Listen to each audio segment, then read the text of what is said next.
Graça e paz do Senhor Jesus Cristo. Neste dia, 14 de julho de 2016, eu gostaria de trazer uma reflexão para você sobre um assunto que eu acho muito interessante, mas que não tem sido muito bem compreendido, na minha opinião. Eu tenho visto que Deus, Ele revelou a sua verdade de uma maneira, mas que muitas pessoas têm acreditado a respeito da vinda de Jesus de uma maneira que não está bem de acordo com as Escrituras. E a vinda de Cristo está muito próxima. E alguém pode até pensar que esse assunto é irrelevante, mas é importante compreender como será a vinda de Jesus, como será os acontecimentos, como será a ordem dos acontecimentos, quando nós seremos arrebatados, o que vai acontecer antes ou depois, se o arrebatamento será secreto, ninguém vai ver Jesus voltando e vai buscar a igreja, ou será que a vinda de Jesus vai ser de uma maneira gloriosa? É bom nós estarmos preparados para a vinda do Senhor e compreendermos o que a Bíblia ensina a respeito disso, porque isso é um evento que logo acontecerá. E é importante a gente compreender a verdade da palavra. Então eu quero mostrar para você algo aqui no livro de 1 Coríntios, capítulo 15, vai ser o texto que eu vou usar como base, embora possa ser que eu cite outros textos, mas eu vou usar como base 1 Coríntios 15. Se você quiser ler para poder acompanhar o que eu vou dizer, seria interessante. Porque esse texto é muitas vezes mal compreendido. E eu vou mostrar para você o porquê. Eu vou primeiro abordar a questão do arrebatamento. Muito se tem ensinado que o arrebatamento será um evento secreto, que ninguém vai ver. Simplesmente as pessoas vão sumir, ninguém vai ver Jesus, de repente a igreja não estará mais aqui nessa terra, e Jesus não será nem visto, a igreja simplesmente será arrebatada num abrir e fechar de olhos, e aí se seguirá 7 anos de tribulação, com a manifestação do anticristo na terra, para depois Jesus voltar de novo, como se fosse uma terceira vez, para poder encerrar tudo. Mas será que é assim que a Bíblia ensina? Eu quero mostrar para você o texto aqui de 1 Coríntios, capítulo 15, versículo 51, que fala do arrebatamento. Veja o que a Bíblia ensina, olhe com atenção. Eis que vos digo um mistério. Nem todos dormiremos, mas transformados seremos todos. Então olha só, nem todos dormiremos. Ou seja, o sentido de dormir aqui é morrer. Ele está dizendo em outras palavras, nem todos morreremos, mas transformados seremos todos. Paulo está falando aqui para as pessoas, para a humanidade em geral, para os discípulos de qualquer época. Ele está dizendo, olha, nem todos os discípulos vão morrer, porque alguns vão ser arrebatados vivos, mas todos serão transformados. Aí veja o que ele diz no versículo 52. Num momento, num abrir e fechar de olhos, ao ressoar da última trombeta. A trombeta soará, os mortos ressuscitarão incorruptíveis e nós seremos transformados. Então, querido, deixa eu analisar aqui esse texto com você. Geralmente se entende esse texto como uma base para um arrebatamento secreto, rápido, como um abrir e fechar de olhos, onde Deus vem, leva a igreja rapidamente, ninguém nem vê e Jesus nem aparece. Será que é isso que o texto está querendo dizer? Que o arrebatamento vai ser desse jeito? Se você olhar com atenção, não é isso que esse texto está querendo dizer. Que o arrebatamento vai ser num abrir e fechar de olhos, que que a vinda de Jesus numa suposta primeira fase será rápida, como um relâmpago, uma coisa bem instantânea. Não é isso que o texto está querendo dizer. Se você prestar atenção, fala que nós seremos transformados. Isso aqui com certeza está se referindo ao que vai acontecer no arrebatamento. Então ele diz assim: num momento, num abrir e fechar de olhos, ao ressoar da última trombeta. Agora a questão é o seguinte: o que é que vai acontecer num momento, num abrir e fechar de olhos? Se você lê o texto com atenção, vendo o seu contexto corretamente, o que é que ele tinha acabado de falar que vai acontecer? A transformação. Ele disse: transformados seremos todos. Foi o que ele falou no versículo anterior. Transformados seremos todos. E aí ele vai descrever como é que vai ser essa transformação. Ele diz: num momento, num abrir e fechar de olhos. Então, o que o texto está falando aqui, que vai acontecer num momento, num abrir e fechar de olhos, não é a vinda de Cristo e com um arrebatamento. O que vai acontecer num momento, num abrir e fechar de olhos, é a transformação do nosso corpo. É isso que o versículo está dizendo. Nós seremos transformados. Essa transformação vai ser instantânea. O que é corruptível se transformará em algo incorruptível. Vai ser algo milagroso, miraculoso. Realmente Deus vai transformar a gente ali na hora, instantaneamente, num momento, num abrir e fechar de olhos, nós seremos transformados todos. É isso que ele está dizendo. Ao ressoar da última trombeta. Ele não está falando aqui que a primeira vinda de Cristo vai ser uma coisa rápida, secreta. A primeira vinda que eu digo aqui é a primeira fase da segunda vinda, que as pessoas se referem. Não está querendo dizer isso. Na verdade, a vinda de Cristo, quando você olha na Bíblia, ela nunca é relatada como sendo algo rápido, invisível e secreto. Até porque o próprio texto está dizendo que vai ressoar a trombeta. Trombeta dá ideia de barulho, querido. Todo mundo vai ouvir o ressoar da última trombeta. E em nenhum momento a vinda de Cristo é relatada como algo secreto, invisível, que ninguém vê, mas como algo glorioso, visível, e que todo mundo vê, que todo olho verá, que todo mundo vai ver a sua glória nesse momento. A vinda de Cristo sempre é relatada assim. Você não vai encontrar um texto na Bíblia que relate a vinda de Jesus vindo de uma maneira secreta, rápida para a igreja. Esse texto aqui é usado de maneira errada para isso. O que está falando que vai acontecer num momento, num abrir e fechar de olhos, é a transformação do nosso corpo. Ponto. Essa foi a primeira coisa que eu queria falar para você. A outra coisa, fala aqui que vai ser ao ressoar da última trombeta. Ou seja, a nossa transformação, que é rápida e que acontece no arrebatamento, quando Jesus voltar, vai ser ao ressoar da última trombeta. Preste atenção. As pessoas não se dão conta disso. As pessoas dizem que a igreja será arrebatada e que depois haverá mais 7 anos de tribulação e só depois Jesus volta de novo para vencer o anticristo, o falso profeta e supostamente iniciar o milênio. Mas veja o que o texto diz: o arrebatamento se dá ao ressoar da última trombeta. Aí eu pergunto para quem acredita que a igreja será arrebatada antes da grande tribulação. Não vai mais tocar nenhuma trombeta na grande tribulação, não? Apocalipse mostra os anjos tocando trombetas.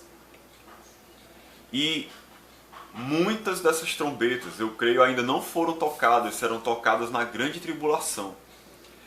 A trombeta que é tocada logo antes do arrebatamento é a última trombeta. E aí eu pergunto para você, alguma trombeta será tocada depois da grande tribulação? Eu vou mostrar para você que tem uma trombeta que é tocada no final da grande tribulação. Essa é a última trombeta tocada no final da grande tribulação, quando Jesus vem E é essa mesma trombeta que ele está falando aqui, eu vou mostrar para você em Mateus 24. É importante a gente ler os textos e comparar um texto com o outro, querido.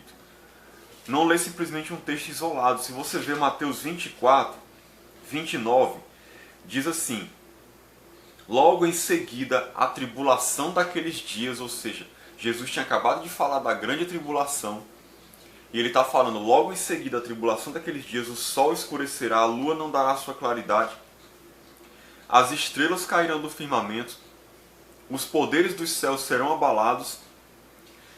Então, olha, só depois da grande tribulação, aparecerá no céu o sinal do Filho do Homem. Todos os povos da terra se lamentarão e verão o Filho do Homem vindo sobre as nuvens no céu, com poder e muita glória. Ele enviará os seus anjos, com grande clangor de trombeta, os quais reunirão seus escolhidos dos quatro ventos, de uma a outra extremidade dos céus. Então você viu que lá em Coríntios fala do arrebatamento, fala que vai ser ao ressoar da última trombeta. E tem gente que acha que isso acontece antes da grande tribulação. Jesus está falando aqui que depois da tribulação daqueles dias é que ele virá, e diz que quando ele vier, os pré-tribulacionistas acham que essa aqui é a segunda fase da vinda de Cristo. Só que o detalhe que eu quero chamar a atenção aqui é essa trombeta que é tocada.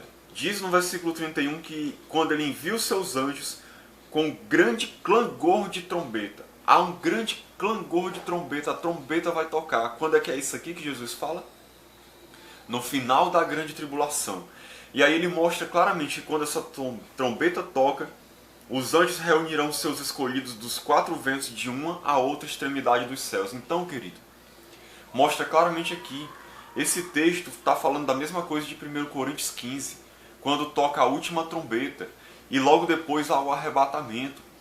Isso aqui está falando do arrebatamento no final da grande tribulação, quando toca a última trombeta. E não existe dois arrebatamentos, só existe um arrebatamento. Quando toca a última trombeta, e essa trombeta é essa aqui, no final da grande tribulação. E se você olhar a vinda de Cristo aqui, ó, é sobre as nuvens do céu, com poder e muita glória. É uma vinda visível, todo olho verá, como diz em Apocalipse, no capítulo 1, se eu não me engano. Eis que vem com as nuvens e todo olho verá, até mesmo aqueles que o traspassaram. Ou seja, todas as pessoas do mundo vão ver Jesus vindo nas nuvens no céu com grande poder e glória. Nesse momento é que a trombeta é tocada, é a última trombeta, e a igreja é arrebatada. Ele diz também no versículo 27, porque assim como o relâmpago sai do oriente e se mostra até no ocidente, assim há de ser a vinda do Filho do Homem. Ou seja, assim como um relâmpago é visível de oriente a ocidente, a vinda do homem será visível. Todo olho verá. Então, mostra claramente, querido, aqui o arrebatamento associado com a última trombeta, e a última trombeta sendo tocada no final da grande tribulação. Medite nisso, você vai ver que a Bíblia só fala de um arrebatamento no final da grande tribulação, numa vinda visível e gloriosa de Cristo. É isso que a Bíblia ensina, uma vinda única. Agora eu quero mostrar outra coisa para você interessante nesse texto de 1 Coríntios 15, para fortalecer mais ainda esse pensamento que eu estou te dizendo a respeito da vinda de Cristo. Agora eu quero mostrar a questão da destruição da morte, e quando isso vai acontecer, e como isso revela algo para nós interessante a respeito da vinda de Cristo, de quando será e como vai ser. Se você olhar 1 Coríntios, capítulo 15, versículo 22, diz assim: porque assim como em Adão todos morrem, assim também todos serão vivificados em Cristo. Está falando da igreja que será vivificada em Cristo. Recebe vida em Cristo. Está falando aqui da ressurreição do corpo. Cada um, porém, por sua própria ordem. Cristo as primícias, ou seja, Cristo foi o primeiro a ressuscitar no corpo glorificado. E aí ele diz, depois os que são de Cristo na sua vinda, ou seja, na vinda de Cristo, a igreja, que é os que são de Cristo, ressurgirá em corpo incorruptível, glorificado. E aí ele diz assim, e então virá o fim. Ou seja, quando acontecer a vinda de Cristo, ele diz, na sua vinda, e então virá o fim. Aqui eu quero chamar a atenção para outra coisa. As pessoas dizem que haverá um milênio literal de 1000 anos depois da vinda de Cristo. Mas o texto de Coríntios está dizendo claramente que depois da sua vinda, e é uma única segunda vinda, não em duas fases, a Bíblia não fala isso. Aí ele diz no versículo 24, e então virá o fim. Quando é que é o fim? O que significa o fim? Significa o final de todas as coisas, o juízo final. Inclusive, se houvesse ainda 1000 anos de vivência aqui na Terra, não seria o fim, querido. O fim propriamente dito. O que ele está falando aqui realmente que chegou o fim de tudo na vinda de Cristo. Então ele diz, então virá o fim.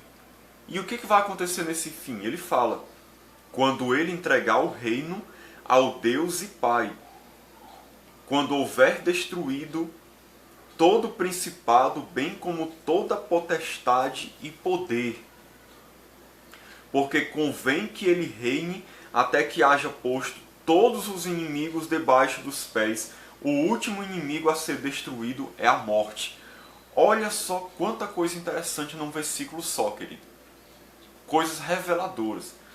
Primeiro ele fala aqui que Cristo vai entregar o reino ao Deus e Pai, porque convém que ele reine até que haja posto todos os inimigos debaixo dos seus pés. Ou seja, o reino, que as pessoas pensam que vai ser um reino milenar de 1000 anos, literal, já está acontecendo. Cristo já está reinando. Ele já está reinando no céu. E está dizendo que ele vai reinar até que haja posto todos os inimigos debaixo dos seus pés. Então, o milênio que se fala na Bíblia se refere ao período do reinado de Cristo, que começou com a sua ressurreição até a sua segunda vinda. Esses 1000 anos são simbólicos. Jesus já está reinando e nós estamos reinando com Ele. Veja que a Bíblia fala que Ele vai entregar o reino ao Deus e Pai no fim, depois da sua vinda. Então Ele entrega o reino ao Deus e Pai. E Ele ainda associa um evento a essa entrega do reino ao Deus e Pai.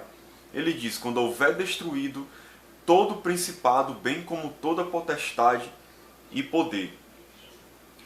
Isso aqui inclui Satanás e todos os seus demônios. Quando Jesus destrói todos eles, é que ele entrega o reino ao Deus e Pai. Talvez você esteja pensando, irmão, isso não acontece no final do milênio? A Bíblia não mostra que no final do milênio é que Satanás é destruído, é vencido, e aí é que Deus acaba o seu reino.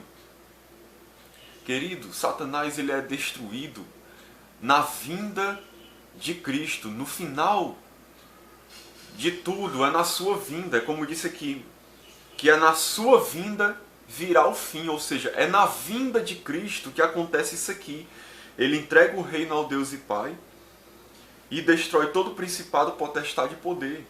O texto fala claramente isso aqui, que ele diz que acontece na sua vinda e então virá o fim. O fim é quando ele vem e ele entrega o reino ao Deus e Pai. E eu vou mostrar aqui mais uma coisa que prova isso. Que o final é na vinda de Cristo, não 1000 anos depois.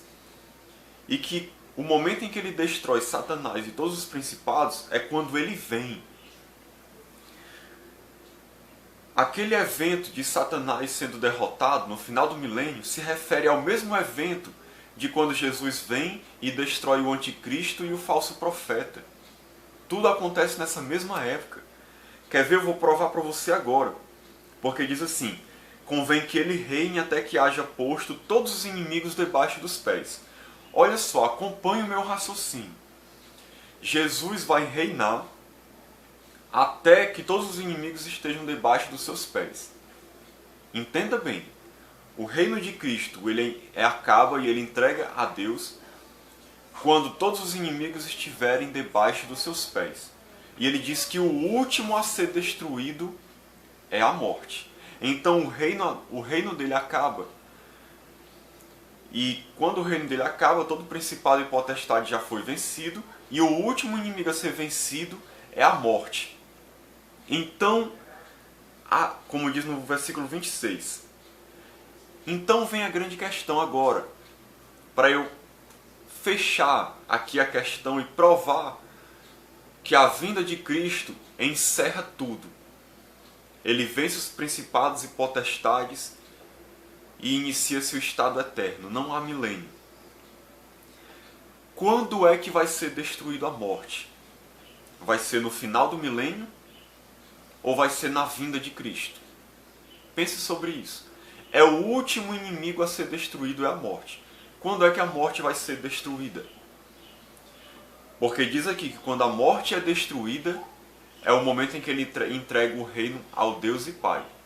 E é o fim de tudo. Diz aqui que então virá o fim, quando ele entregar o reino ao Deus e Pai. É o fim de tudo quando ele entrega o reino ao Pai, quando ele cumpriu completamente a sua missão. E diz que isso acontece logo depois que ele destrói a morte.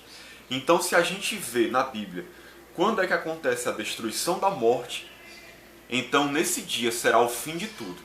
Não haverá mais um milênio depois, não. É o fim de tudo. Ele venceu os principados, as potestades, venceu a morte, venceu tudo, entregou o reino ao Deus e Pai.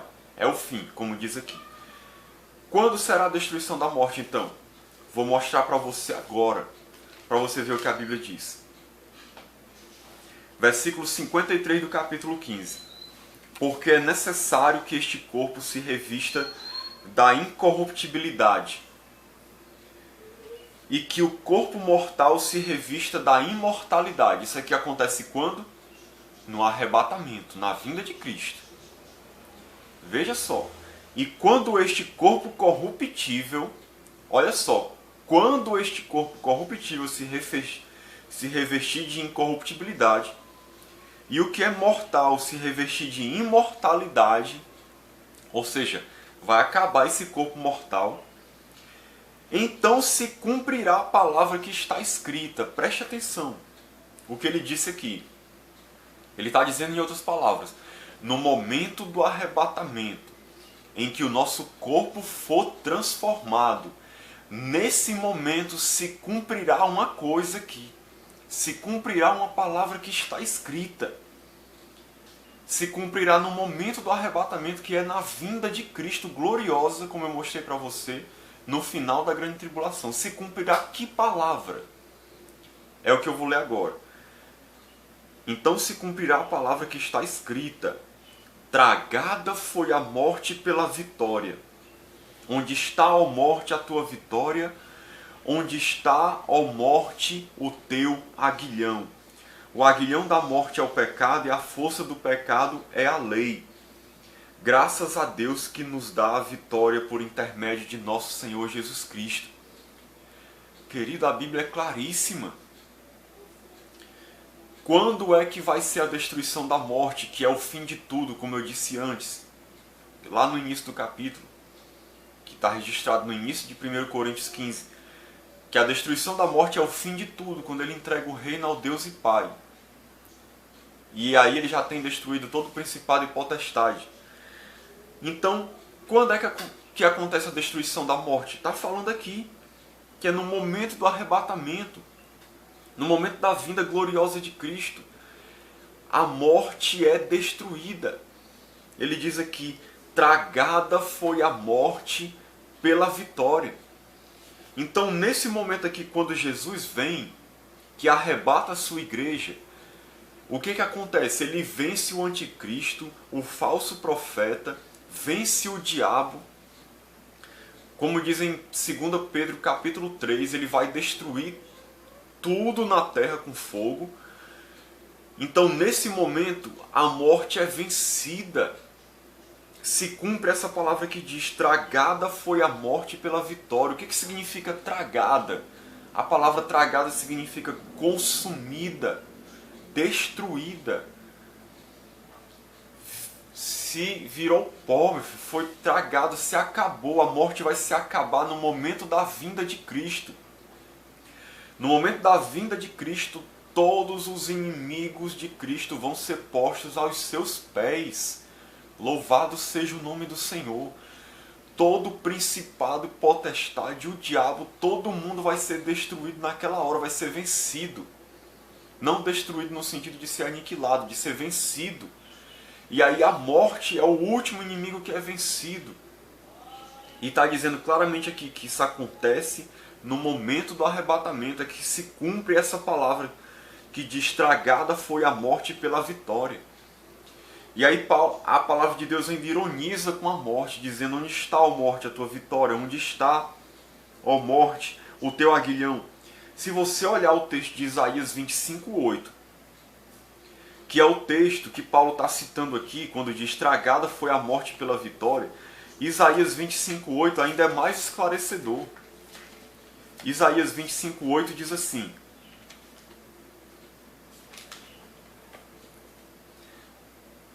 tragará a morte para sempre, e assim enxugará o Senhor Deus as lágrimas de todos os rostos, e tirará de toda a terra o opróbrio do seu povo, porque o Senhor falou. Isso aqui corrobora até com o que diz lá em Apocalipse, que no final de tudo ele enxugará dos nossos olhos toda lágrima. Quando é que acontece isso? Quando vem a nova Jerusalém do céu, ataviada como uma noiva. Isso aqui acontece no final de tudo. Depois da morte ter sido destruída, ele diz aqui: tragará a morte para sempre. É o texto que é citado por Paulo aqui, quando diz: tragada foi a morte pela vitória. Paulo cita o mesmo texto com outras palavras. Então, querido, a morte é tragada para sempre. Quando? No momento do arrebatamento. Ele falou aqui, que é quando o nosso corpo corruptível se revestir de incorruptibilidade. Nesse momento que o nosso corpo corruptível se revestir de incorruptibilidade e o que é mortal se reveste de imortalidade, é que se cumpre essa palavra que diz: tragada foi a morte para sempre. E que Paulo diz: tragada foi a morte pela vitória de Cristo. Então, a partir desse momento, a morte foi derrotada. A morte, como diz lá no texto que eu li antes, que o último inimigo a ser destruído é a morte. A morte é destruída nessa hora. Ela é posta debaixo dos pés de Cristo. Então, depois do arrebatamento da igreja, não haverá mais morte. A morte não existirá mais. Então, como é que vai morrer pessoas na grande tribulação, se o arrebatamento fosse antes? Como é que vai morrer pessoas no milênio, se o arrebatamento já aconteceu faz tempo e a morte já foi destruída no arrebatamento? Depois desse momento aqui que a morte é destruída, a morte vai deixar de existir. Vai deixar de existir. A igreja será glorificada, viverá com Deus para sempre, e todas as outras pessoas vão ser condenadas junto com os demônios e vão para a morte eterna. Mas a morte, no sentido de matar o corpo, de continuar matando as pessoas, não existirá mais. Vai ser derrotada nesse momento. E isso aqui é no momento do arrebatamento. Então esse texto prova claramente tudo isso que eu falei. Que o arrebatamento se dará depois da grande tribulação, quando Jesus vem de maneira gloriosa, quando toca a última trombeta. Prova também que é nesse momento que a morte é destruída. Prova que nesse momento é o fim. Se a morte é destruída, não pode haver uma grande tribulação depois, nem um milênio depois, porque a morte vai, a Bíblia mostra que pessoas continuarão morrendo na grande tribulação e no milênio. É porque nesses períodos da grande tribulação a igreja ainda está aqui, e o milênio se refere ao período atual na Terra. Por isso que as pessoas ainda morrem no milênio e na grande tribulação, porque as pessoas só deixam de morrer no fim, quando houver o arrebatamento, que é quando a morte é destruída. É por isso que esse texto aqui está correto quando diz, versículo 23 de 1 Coríntios 15, Cristo as primícias, depois os que são de Cristo na sua vinda, e então virá o fim, quando ele entregar o reino ao Deus e Pai. quando houver destruído todo o principado, bem como toda potestade de poder. Então, querida, é muito claro os textos da Bíblia.